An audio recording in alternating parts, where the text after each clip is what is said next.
طوفان نوح کا جو واقعہ ہے اس کو دیکھیں. اگر آپ میرے ساتھ نکالیں پیدائش کتاب, تو نوح کا طوفان کیوں آیا؟ نوح کا طوفان کیوں آیا؟ اگر آپ میرے ساتھ پیدائش کتاب اس کا 6 باب اور اس کی 5ویں آیت لکھا ہے, غور سنیے گا. لکھا ہے, اور خداوند نے دیکھا کہ زمین پر انسان کی بدی بہت بڑھ گئی. تو خدا نے جب دیکھا کہ زمین کے اوپر انسان کی بدی بڑھ گئی ہے, انسان زناکاری کے اندر حرام کاری میں پڑ گیا ہے, تو اس کا نتیجہ کیا نکلا؟ خدا نے پانی کے وسیلہ سے پوری دنیا کو تباہ کر دیا. ایک اور واقعہ ہمیں کلام مقدس میں نظر آتا ہے سدوم اور عمورہ کا. سدوم اور عمورہ کے لوگوں کی موت کا سبب کیا گناہ تھا؟ زناکاری, حرام کاری. اور خدا نے سدوم اور عمورہ کے اندر لوط کو اور اس کی 2 بیٹیوں کو بچایا. باقی پورا کا پورا شہر اور اس کے آس پاس کے جو شہر تھے, خدا نے آگ اور گندک کے ساتھ ان کو تباہ و برباد کر دیا. وجہ حرام کاری. پھر ہم دیکھتے ہیں کہ داؤد نے جب ہتی اوریا کی بیوی کے ساتھ بدکاری کی اور اس نے گناہ کیا, تو اس گناہ کے سبب سے جو داؤد اور ہتی اوریا سے ایک بچہ پیدا ہوا, خدا نے اس کو مار ڈالا. کیوں؟ کیونکہ اس نے حرام کاری کی, اس نے بدکاری کی. تو ہمیں بہت سے حوالہ جات ملتے ہیں جس میں ہمیں پتا چلتا ہے کہ حرام کاری یا زناکاری کا جو پھل ہے وہ صرف اور صرف موت ہے, اور انسان اس گناہ کے وسیلہ سے موت اور تاریکی میں چلا جاتا ہے. اور یہ فرشتے یہی کرتے ہیں. ان فرشتوں کی اسائنمنٹ ہی یہ ہے کہ یہ روئے زمین کے اوپر موجود چاہے مرد ہے یا عورت ہے, ان سے کسی نہ کسی طرح سے حرام کاری یا بدکاری کرائیں, خدا کی نظر میں ان کو گرائیں, اور حرام کاری اور بدکاری کے سبب سے ان کی زندگی میں موت پیدا ہو, اور جب موت پیدا ہو تو وہ ان کی جان کو لے کر عالم ارواح یعنی تاریکی تک جا سکیں, کیونکہ یہ فرشتے تاریکی کے اندر ہی رہتے ہیں. اگر آپ میرے ساتھ ایک حوالہ نکالیں, یہودا کا خط,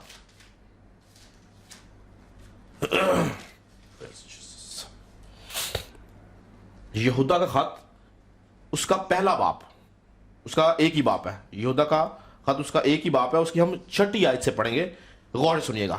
لکھا ہے, اور جن فرشتوں نے اپنی حکومت کو قائم نہ رکھا بلکہ اپنے خاص مقام کو چھوڑ دیا, ان کو, ان فرشتوں کو یعنی ان کو اس نے دائمی قید میں تاریکی کے اندر, کہاں پہ رکھا ہوا ہے؟ جن کو تاریکی کے اندر روز عظیم کی عدالت تک رکھا ہے.